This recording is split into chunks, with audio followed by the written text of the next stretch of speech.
All right, we're going to pick up where we left off. We're going to go back to verse 10. As I said in the first video, this is why he says that he that killeth with the sword must be killed with the sword, as well that he that leadeth into captivity shall go into captivity. So these hunters, now we're dealing with Edom and his descendants being the hunters who are leading the children of Noah, going back to the children of Adam. They are leading them to captivity, which is hell, for they are leading them to worship Satan. Also, when you look at them, they all too are colonizing the world. This is go back to the biblical prophecy between Jacob and Edom, because his father said everything you will gain is by the sword. It's in Genesis. So if you go to Genesis, I think it's maybe 27, and make sure.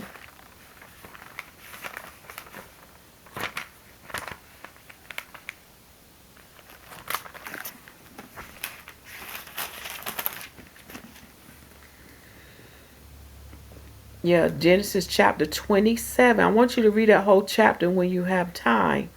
But this is what Isaac prophesied unto his son Esau. Okay? One of the things that he said unto him,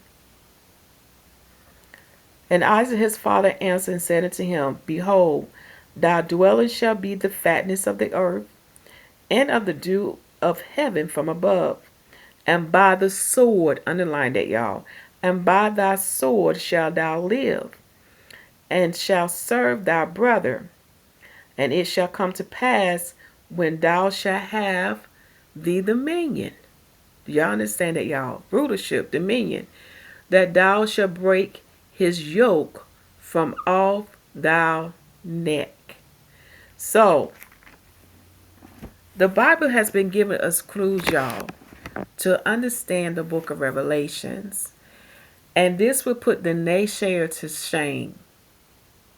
For what we learned from part 5, number 1, we learned that the fourth beast kingdom is not going to be put to an end until Yahusha HaMashiach, Jesus Christ, come back. So unto you naysayers, if you do not repent and make it right, you shall be judged. Okay? So let us go back to here for I may be sharing some copyright material with you. For again, this title would be Revelation chapter 13, part 5. This shall be number 2.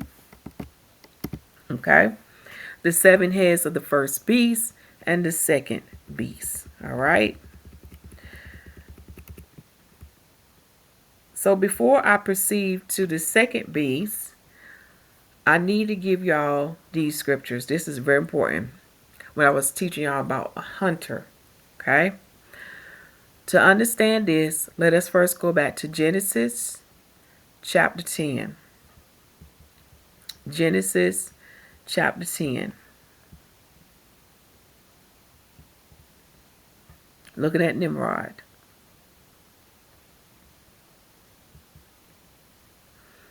So once you understand Nimrod, you're going to understand Edom.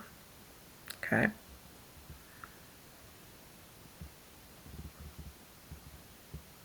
Remember, we have to lay the foundation to lock everything tight. In the verses I read out of Genesis, dealing with Esau prophecy, the prophecy that his father gave unto him, that was Genesis chapter 27.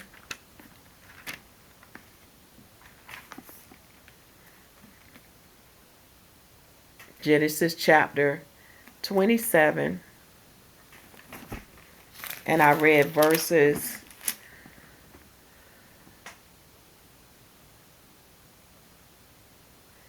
37. I'm sorry, I did not read verse 37. I start reading verses 39 to verse 41. Okay?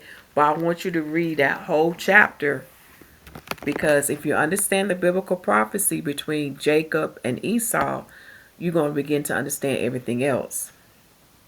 Okay? Very important. Now, when we go to Genesis chapter 10, the part we're going to look at is dealing with Nimrod.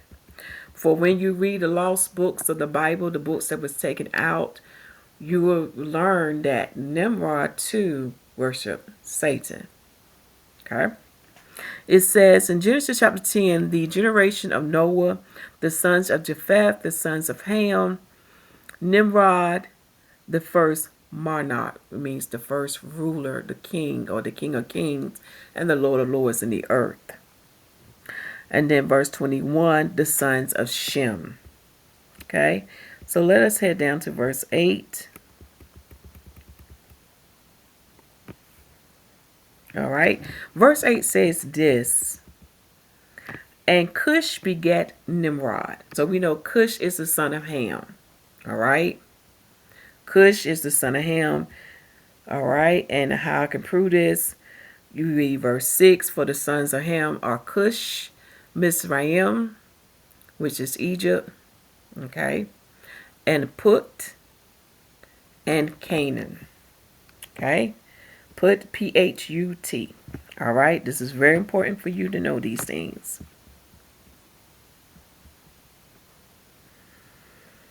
Another book that has the lineage is First Chronicles, chapter 1, verse 8. Okay. And Cush begat Nimrod, and he began to be a mighty one in the earth. He was a mighty hunter. Underline that. He was a mighty hunter before the Lord. So the Lord saw him as a mighty hunter. And we ain't talking about just prey. Okay? We're talking about one that would leave his brethren to worship Satan. Okay? Wherefore it is said, even as Nimrod, the mighty hunter before the Lord, and the beginning of his kingdom, this is very important, was Babel. Babel is Babylon. All right? Remember where the Tower of Confusion was. The Tower of Languages. All right? The confusion of languages. All right? So, Nimrod kingdom was Babel, Erech, Akkad, and Calneh, and Calneh in the land of Shinar. Shinar is another word for Babylon. All right? Another word for Babylon. Okay? Out of that land went forth Ashur. Okay? Ashur is another word for Assyria. All right? This is very important.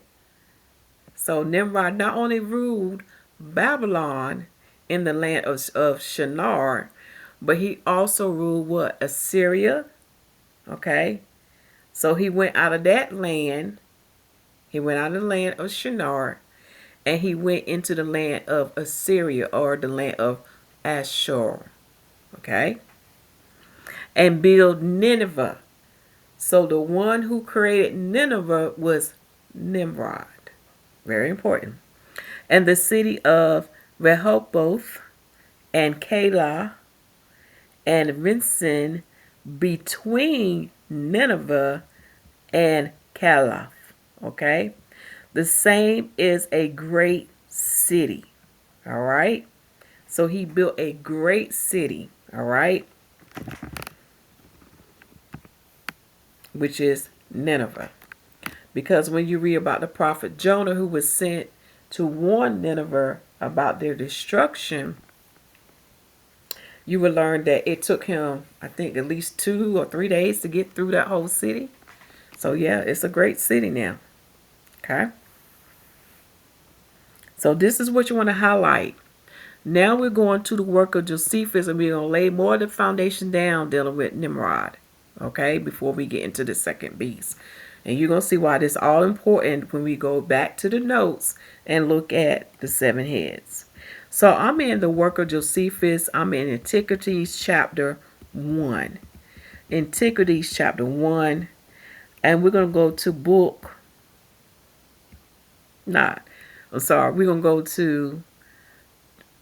Let me correct myself. I'm in Antiquities book 1.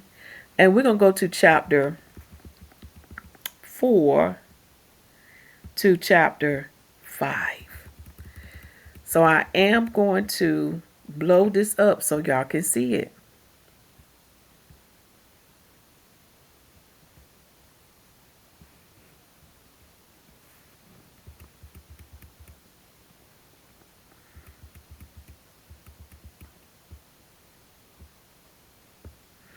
Chapter 4.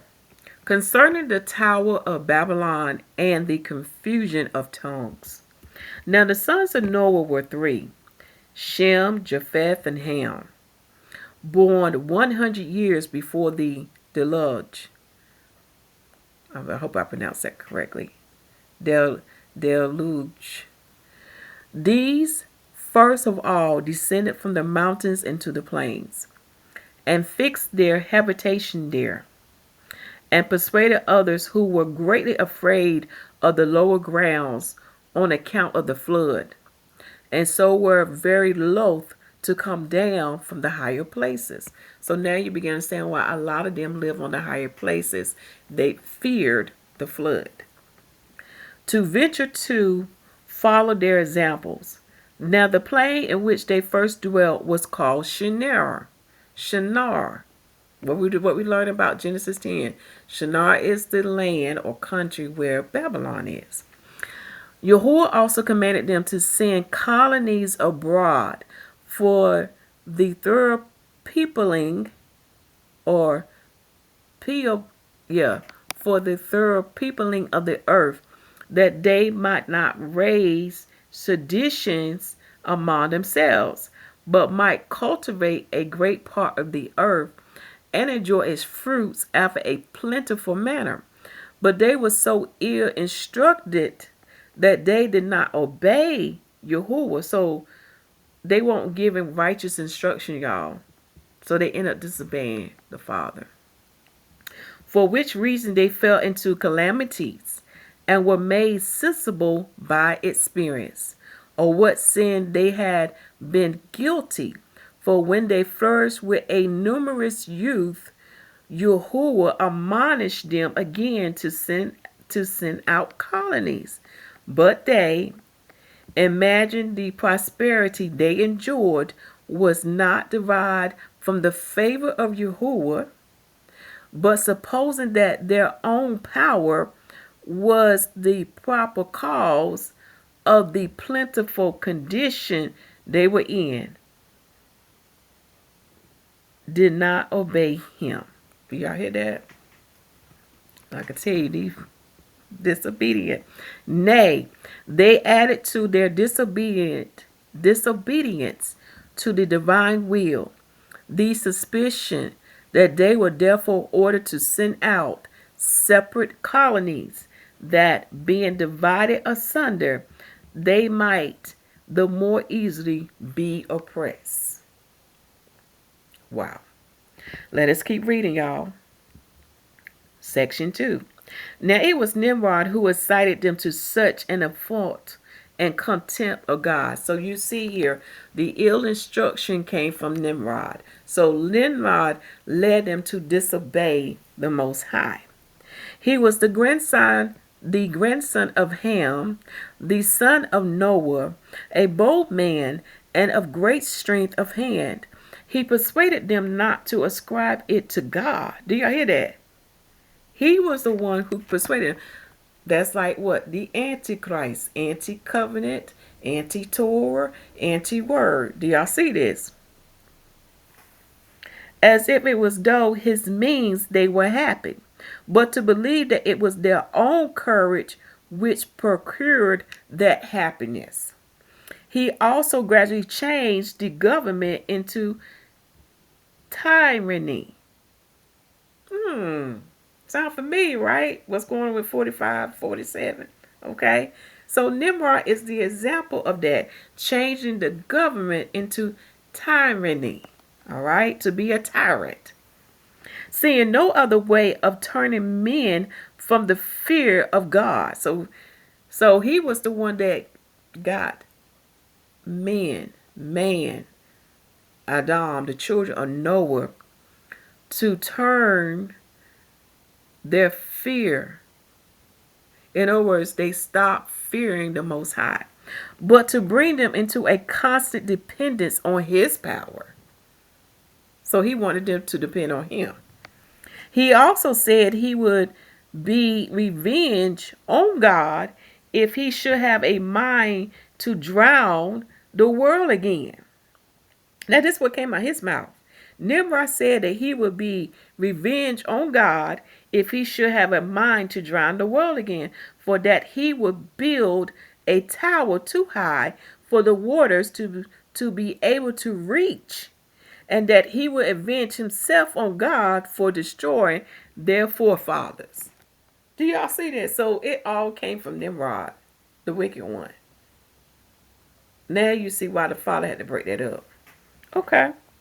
Now the multitude were very ready to follow the determination of Nimrod to esteem it a piece of cowardice to submit to God. And they built a tower, neither sparing any pains nor being in any degree negligent about the work. And by reason of the multitude of hands employed in it, it grew very high. Sooner than anyone could expect. But the thickness of it was so great, it was so strongly built, that thereby its great height seemed upon the view to be less than it really was. It was built of burnt brick. Y'all really want to hear how they built this thing. It was built of burnt brick, cemented together with mortar, made up of bitumen, that it might not be liable to emit water. When Yahuwah saw that they act so madly, he did not resolve to destroy them utterly, since they was not grown wiser by the destruction of the former sinners. But he caused a tumult about among them by producing in them diverse languages. Do you see how smart the Father is? How he broke that up? So the one language they spoke, which was the Hebrew language, they spoke Hebrew. He changed that to many languages. And proof of this, when people have a traumatic, like an accident or something, or even come out of a coma, and there has been documents of that they no longer spoke their native language. They would speak another language from a country that they never been in, such as one spoke Hebrew, another one spoke Britain. They no longer spoke the language of the Jamaicans. Yeah, it's proof of that. Okay. Let me pick up where we left at. All right, so he caused them to speak different languages, and causing that through the multitude of those languages, they should not be able to understand one another.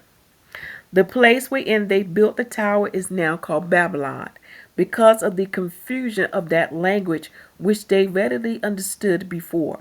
For the Hebrews mean by the word Babel, confusion. The Sibyl also makes mention of this tower and of the confusion of the language when she says thus, and I quote, "When all men were of one language, some of them built a high tower, as if they would thereby ascend up to heaven. But the gods sent storms of wind and overthrew the tower, and gave everyone his peculiar language. And for this reason the city was called Babylon." Now, America is just like ancient Babylon. It is the land of confusion. You can see why it go against the word of the Most High. And we all speak one language. English is the most common language that is spoken throughout the world. Like I said, if you understand the past, you understand the present. Let us keep going.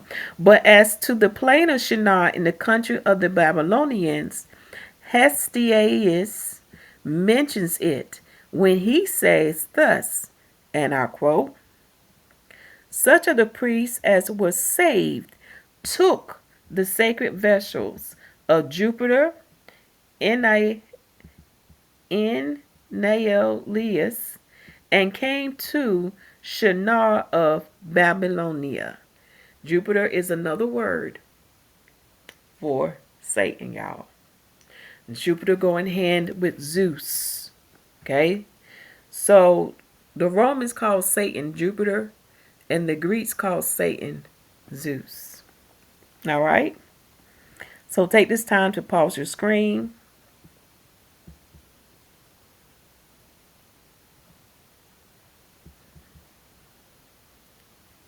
All right? And we read, oh, that's right, we got to do chapter 5 as well. After what manner of the prosperity of Noah set out colonies and inhabited the whole earth. Section 1. Chapter 5 of Book 1 of the Antiquities of the Jews by the work of Josephus. After this, they were dispersed abroad on account of their languages, and went out by colonies everywhere. Each colony took possession of that land which they light upon, and unto which God led them. Again, Father gave each of them their lands. Very important. So the whole continent was filled with them, because if I remember correctly, the land was one during that particular time after the flood until we get to the birth of one of Shem descendants in the book of Genesis. Okay, so the whole continent was filled with them, both the inland and the maritime countries.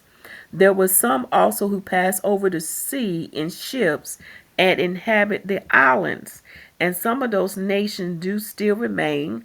The denominations which was given them by their first founders. Okay, what Josephus is talking about, there are still some nations of antiquity today that still bear their forefather names of their country. All right, and as you read Josephus further, you will learn that the Greeks was the one that went about changing the names of these nations so you cannot align it up with the Bible. However, the Father is bringing out truth in this season, so you can find out who's who. All right. But some have lost them also, and some have only omitted certain changes in them, that they might be the more intelligible to the inhabitants. And they were the Greeks, who became the authors of such mutations. So again, Josephus confirming unto us, it was the Greeks who went about changing the names of these nations of antiquities. For when after ages they grew potent, they claimed to themselves the glory of antiquity. Okay, they trying to claim that they've been here the longest, which they wasn't. They try to claim that they was the most wisest nation in the earth. Do y'all see this? Giving names to the nation that sound well in Greek, that they might be better understood among themselves, and setting agreeable forms of government over them, as if they were a people derived from themselves. So that's when you got the form of Hellenization. Okay, so now that we set that foundation, we're going to look at the notes real quick before we go to the second piece.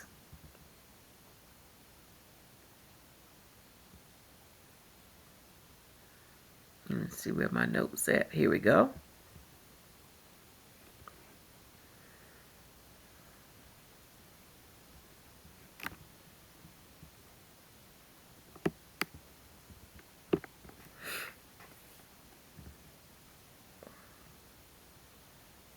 Okay, I'm still waiting for it to come in.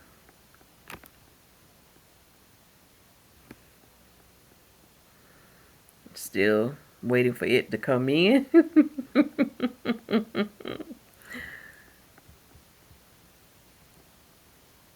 see, can I speed it down?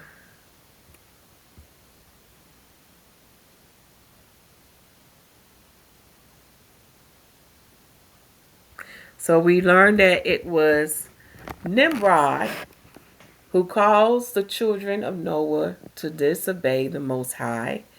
And it was Nimrod who caused them to build the Tower of Babel, because his plan was that they was not going to be destroyed by the flood, and that he was going to take vengeance by coming after the Most High. Do y'all hear that? Okay.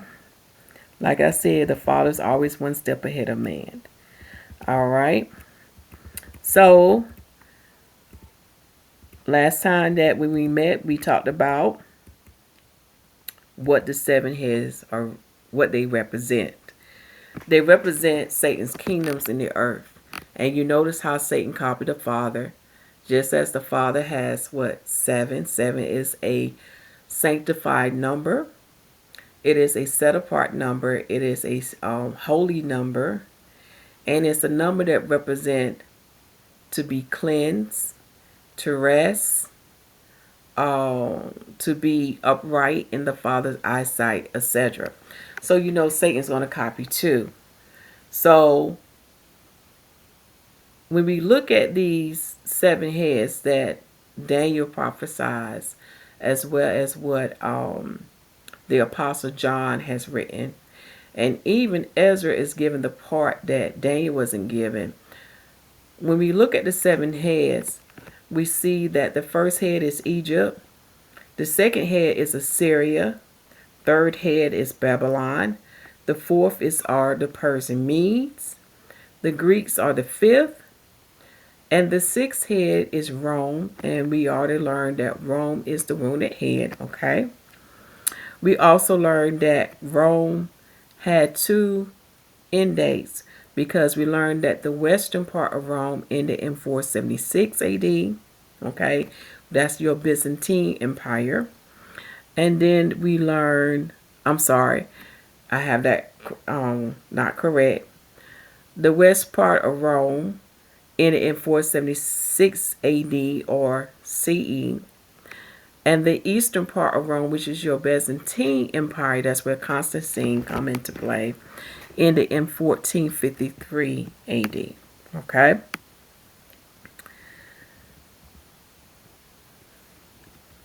And then the seventh head that we're waiting to come, and this is dealing with the Antichrist, is Israel. And if we look at these kingdoms, like when we look at these six heads, which are six kingdoms of Satan, the common denominator is the children of Israel, but we're going to go a little more deeper. The common the common denominator is the congregation of the children of Israel, for they are the most high people. Okay? And the most high people, Satan knew that they were go into covenant with the Father, and because they were in covenant with the Father, they would be the one to bring the light into the earth. That was the plan. But y'all know the history of the children of Israel. They too was flesh and they fell. But the original plan of them being in the earth, they was to bear that light, that holy seed, and to lead their fellow brethren back to Yahuwah. And proof of what I'm saying unto you, you can read Jubilees as well as the work of Josephus. For when you get the history of the sons of Noah, you will learn that they would break their original covenant that our Father in heaven established with Noah and his sons, as well as with the rest of the creation of the world at that time. Okay, so that covenant was broken. So the Father established a covenant with the children of Israel, a covenant with their forefathers, because it was that lineage who kept or anew the covenant that the Father made with Noah and his sons. So if it wasn't for the children of Israel having that covenant anew, then that covenant about the rainbow and not destroying the earth by waters would not have been renewed to remind the Father of what he said. Okay? So go back and read and study these things and you will see what I'm talking about. But looking at the common denominator, when I'm talking about the congregation of the children of Israel, what was done in the old is also in the new. You always have your Israelites and Gentiles who make up the church. But when you study the history of the first covenant, we learn about that weakness of that first covenant. Okay? But we also learn that the majority of the Gentiles would not come into that covenant because they frowned upon the circumcision of the flesh. They thought it was self-mutilation. So when the Messiah offered himself up as our sacrificial lamb and reestablished or renewed the covenant for us, he made a better way for the Israelites and for the Gentiles. So we are still in the congregation of Israel. That's where Revelation 12 come in. We are still in the congregation of Israel, which is the church and which is the bride, okay, of Yahusha HaMashiach. That has not changed. So when you understand that part, then you can see the common denominator. So just as in the time of antiquities, just as we have the children of Israel being oppressed by the first antichrist on the machine, on the scene, okay? Antichrist, this basically means someone who is against the covenant of Yahuwah. They are against his commandments. They are against his laws, his instructions. They are against his calendar, his holy feast days, and holy days. Okay? And we can see that. Look at how far man is from worshiping God. They are so far from him that they don't even realize they are worshiping Satan. All right? But now we're in the season of truth, and the Father is revealing their false form of worship does not please him. Okay? So he's bringing it to their minds and showing them that is not the correct way to worship him. Because when you worship otherwise against his word, then you're worshiping Satan. All right? So looking at the common denominator, what was done with the children of Israel shall be the same now, for we are in the congregation of the children of Israel, and we too shall be oppressed by the last antichrist. There's many antichrists, because as I shared with y'all about the Holocaust, not only was the Jewish oppressed by Hitler, there was another group of people who are the children of Israel. Okay? Let me correct myself. Not only did Hitler oppress the Jewish people, but he also oppressed the Israelites. Yes, who are known as Hebrews. Go and watch that video on part 4 and you will understand what I'm talking about. Okay? So, we already know we're in the Roman Empire, and the one that would be the seventh of them shall be the last Antichrist. And he is known as the son of perdition. He is known as the anti-Messiah or Antichrist, or basically anti-covenant. All right? And we know that his sign was revealed in the heavens on December the 21st in the year of 2020 CE or AD. Okay, and that's with Jupiter aligning with Saturn, known as, quote unquote, the Christmas star. And that's right, that's the right name, because when you study Christmas, it has nothing to do with Christ. Christmas is dealing with the work machine of Satan. Okay? Yep. Do your history. So with this particular chart that I was working on put together, we're not going to talk about in this video, but I'm going to briefly give you the characteristics of each head of or each 7 kingdoms. When we look at Egypt, Moses was the first one to see the hidden one who was working behind the scene, the hidden one that was in Pharaoh's heart, and that hidden one was the dragon. And we know when we look up Egypt in the Hebrew language, it means house of bondage. Okay? So by studying ancient Egypt, you will understand the world that we are in. We are in bondage. And this is why we need a savior to set us free from the dragon, which is Satan himself. Okay? Because he's not going to let us go to worship the Most High. Then when we look at the second kingdom, that is Assyria. Again, when we went back to Genesis 10, we learned that in Assyria, that Nimrod created Nineveh. Okay? All right? That's something to think about. And we know that it was the northern kingdom that was taken to Assyria for their disobedience to the Most High, for they broke the covenant. Okay? So you want to go back to the book of the Kings as well as Chronicles to get that history about northern kingdom. And I'm going to put that in here. Because when you study about the northern kingdom, when you get to the Apocrypha, it would teach you how they got into Osiris, which is Turtle Island, which is AKA the Americas. And the Americas are, you have Canada, have Alaska, Norfolk America, South America, Mexico, and these islands, and their islands too. So they came over to the New World, which fulfilled the prophecy about Ephraim.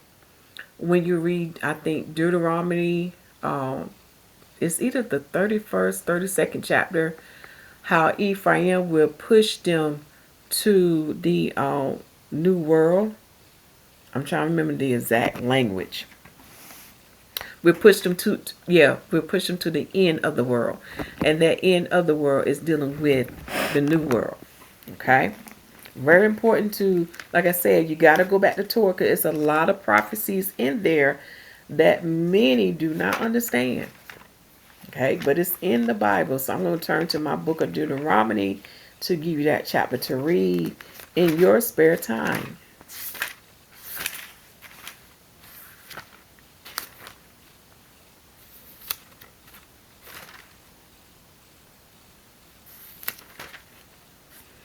So it's in the book of Deuteronomy, chapter 33. For it is written in verse 17 that with the horns, because you know Ephraim is the leader of the northern kingdom, with them he shall push the people together to the ends of the earth. All right? So now when we get to the third kingdom, we're dealing with ancient Babylon, right? By the time is King Nebuchadnezzar ruling that kingdom, and this is now dealing with southern kingdom. Now in the southern kingdom, you still have a remnant of northern kingdom amongst the southern kingdom. This is why when you get to the New Testament or the renewed covenant, we have Anna, who is the prophetess in the temple of God, being from the tribe of what? Asher. Okay? Even with King Hezekiah talking unto the remnant, telling them to come and keep the holy feast days with them, such as the Passover. Okay? So it's in there. So this is where we have southern kingdom to go under for that captivity. All right? Then after the Babylonians were ruling over the southern kingdom, the next one in line was the Persian Medes. And during that kingdom, we had what? The house of God being rebuilt. But in the Babylonian kingdom, we have the destruction of the house of God. Okay? the destruction of that holy place. Okay? But in the Persian kingdom, during the time of Cyrus, we have them being able to rebuild the house of God. Okay? Now, during the time of the Greeks, okay, that's when you have Alexander the Great to come in. Later on, one of the Grecians, which is, no, one of the Greeks, okay? But one of the Greeks who come out of Grecia will be the first Antichrist on the scene. So I'm going to put on here Greeks, Antichrist.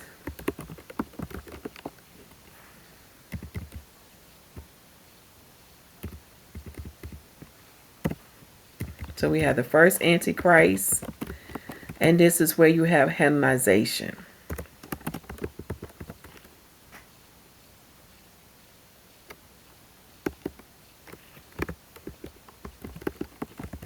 Taking place. And then, which is the fourth kingdom of Nebuchadnezzar's image, but this is the sixth one, the sixth kingdom of Satan, which is the wounded head of Rome. All right? So we'll talk about that on another day more in detail. And how I know the next kingdom, okay, is Israel. Because Daniel gives you the prophecy on it. You need to read Daniel 11. Okay? This is the same place where we have the iniquities of the Amorites. So we're getting to the time where the fullness of the iniquities of the Amorite is coming. We get into the time where the iniquities of the Amorites is coming into their fullness.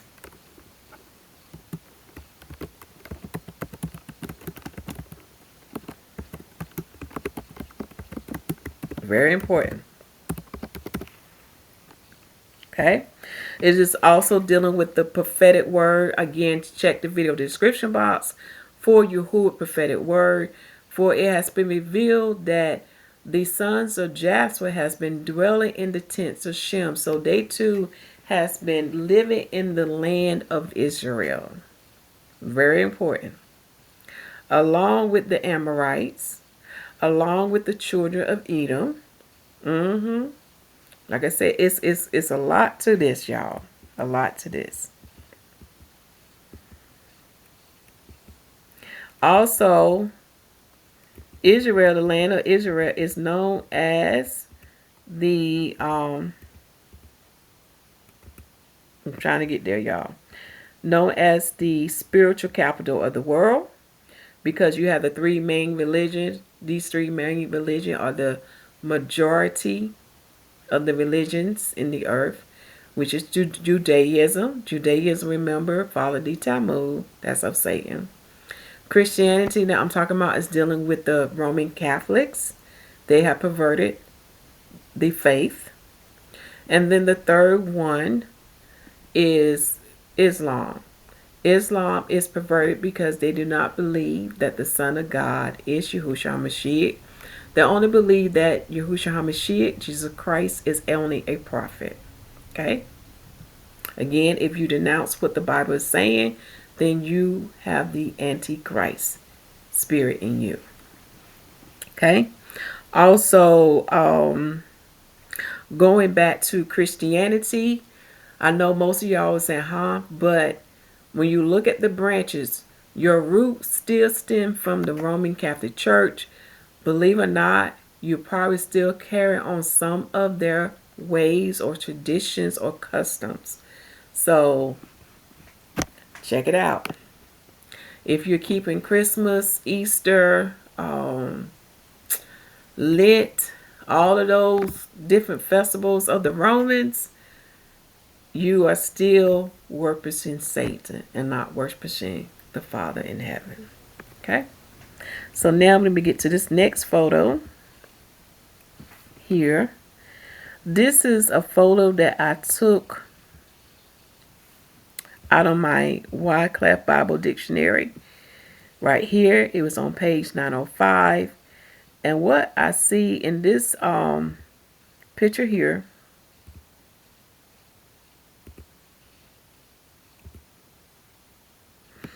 it says here in the definition, this is where I'm getting the information from about Jerusalem. Because when you read the word of the Most High, you're going to learn there are two Jerusalems. There is a Jerusalem of the Amorites, and there's a Jerusalem of the Jebusites. Okay? It says here that this city has been aptly called the spiritual capital of the world because of those three religions being there. Judaism, which is Talmud, which is now. Then you have the Roman Christianity. That's where Constantine come into play. And then you have Islam. That's where you got that gold dome. That gold dome. Excuse me, y'all. And it says a judgment underscored by the United Nations resolution of 1947 to designate it an international holy city. To students of the Bible and of history, it is perhaps the world's most fascinating community, being one of the world's best preserved medieval walled cities and sacred to the three leading monotheistic faiths. That means they only believe in one God. Still, you can still believe in one God, and that God can be Satan. And they said these three leading monolithic faiths are Judaism, Christianity, and Islam. Okay? And this is when I was telling y'all, when we were studying about the Melchizedek order, that Shalum or Shalum is the word that means the city of peace. Okay. But when you look at Shalom, okay, let's see, can I make this a little more smaller?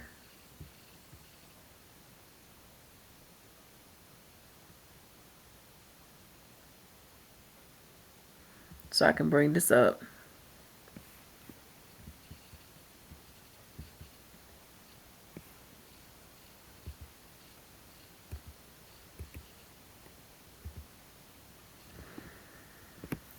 When you look at this word, Shalom, Sashal, with a overscore E, M, meaning city of peace. That's what they said. But when you, let me see, can I move this out the way?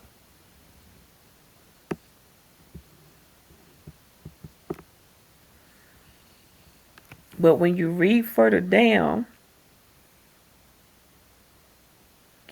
it would mean the God of prosperity. Okay? Let me see, can I get it further down?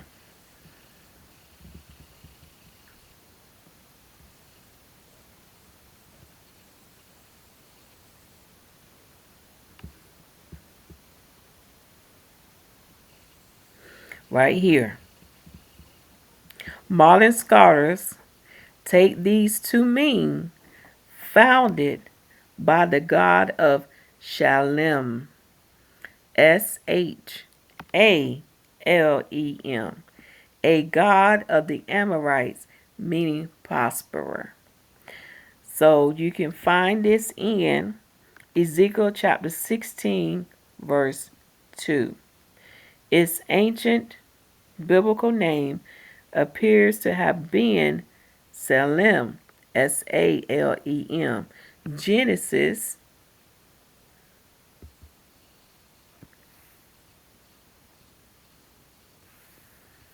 14 and 18. Also, you can find it in Hebrews 7 and 2, Psalm 76 and 2. Now, I know about Hebrews 7 and 2 and Psalm 76 and 2. But when you read it in Genesis 14 and 18, look it up. Because when I did a strong concordance on that particular word, Salem, Salem, it only appears in two verses. Two verses. Okay? Of the, no, gotta make a correction. It's right. It's two verses in the Old Testament and one verse in the New Testament. But what I'm trying to point out to you, when you see Shalem with a H, Shalem, and this is according to modern scholars, they have found that that particular word, okay, founded by the god Shalem, it means a god of the Amorites, meaning prosperer. So what I'm saying unto you, there is a difference between the word Shalem versus Salem. And when you understand Genesis 15, when the Father said, until the iniquity of the Amorites come in their fullness, then you're going to understand that it's talking about the Amorite descendants who have assimilated themselves among the Israelites or among the Jewish. So you're dealing with different tribes or nation. You're dealing with the sons of Japheth, which are the Ashkenazi. You're also dealing with the children of Edom. Okay, Edom has red hair. All right. You're also dealing with the sons of Canaan, the Canaanites, which are the Amorites. So y'all, it's a mixture of them. And they don't have any words, they're not Israelites, they're not Jews, they're not Hebrews, they're not Israelites. But their forefathers, either they come from Japheth or Ham, or they come from Esau. Okay? And hair color tells you a lot. It don't tell you what tribe, but it tells you whom their foreparents been mixing themselves with. Either they've been mixing themselves with Edom, because Edom has red hair, or they've been mixing themselves with Canaan, because Canaan has black hair, or they've been mixing themselves among Japheth, because Japheth started out with black hair, but by mixing with the other hair types, you can have brunette. You can also have blonde, because the Father did put leprosy in the land of Canaan, also known as the land of Israel. That's why it's so important to read Leviticus chapter 13 and 14. That's how you get the blonde hair coming into the earth. These things is not to make no one feel less or lower, because when you read the word of the Most High, whatever he has sanctified or cleansed, you are holy unto him.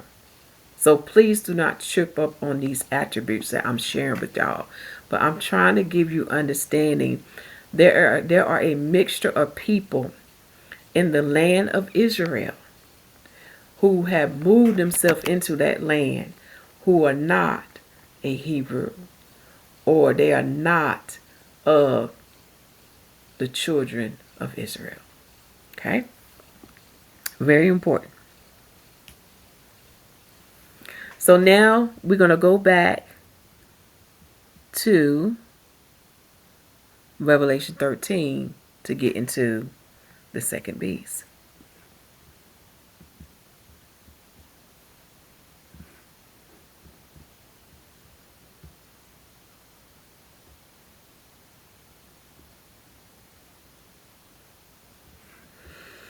Revelation chapter 13, we're going to pick up at verse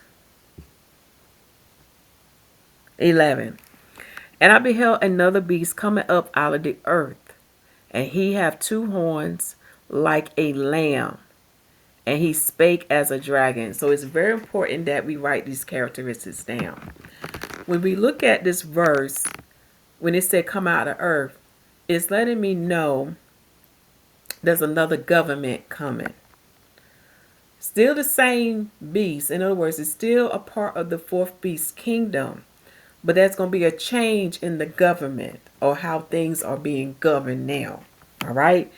Right now, everything is being colonialized. Some other country have their own nations ruling it. This is why you see a mixture of iron and clay.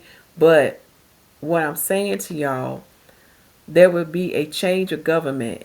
No longer shall we have many countries doing their own thing, but we now going to have a one world government going back to what?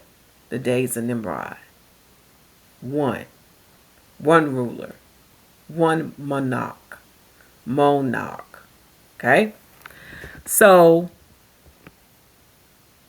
this beast come out of the earth is a government is going to rise out of this government that we're in now. Okay? So it's going to come out of this government. And notice it say he. So this is dealing with a person. And this person is going to have two horns. All right? Two horns. And this person is going to appear like a lamb. So that, okay, in other words, this person is going to have two horns like a lamb. So it is letting me know that this person is going to imitate themselves as if they are Yahusha HaMashiach. Okay? Very important. As Yahusha HaMashiach. And this person is going to speak, or this man is going to speak as a dragon. So this is letting me know this is the son of perdition, because Satan is going to inhabit this person's body. Just as he did with Judas, just as he did with the king of Tyre. Read Ezekiel chapter 28. Just as he did with the serpent in Genesis. He's going to do the same with the son of perdition. He's going to enter into his body and they're going to be one. So this is why this man is going to speak like a dragon. This is your son of perdition. All right.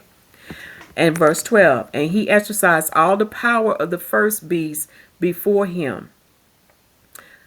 So he's going to exercise his power, showing his power in this first beast kingdom. All right. In other words, we're going to see his powers and wonders. All right.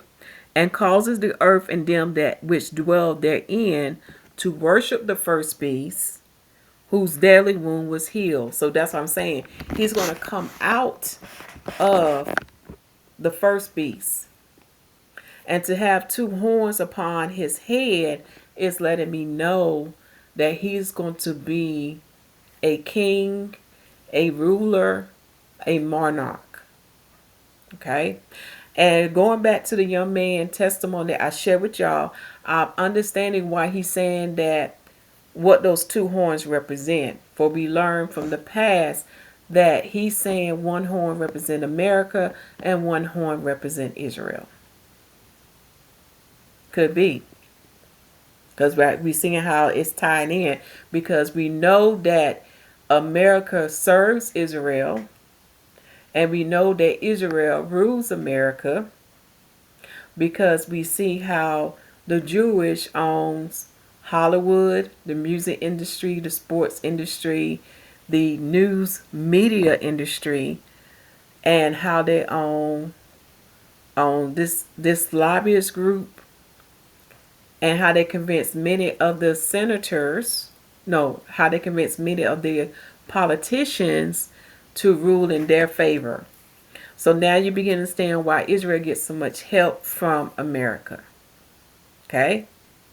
But also what I'm seeing in this verse, I'm seeing this as the son of perdition. The false one.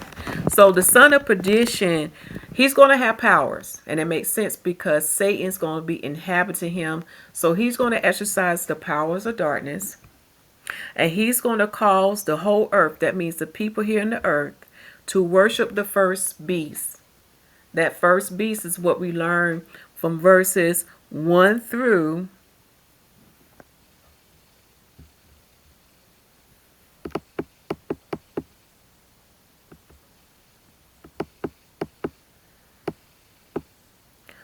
1 through 8. 1 through 8. Okay? Very important to know this.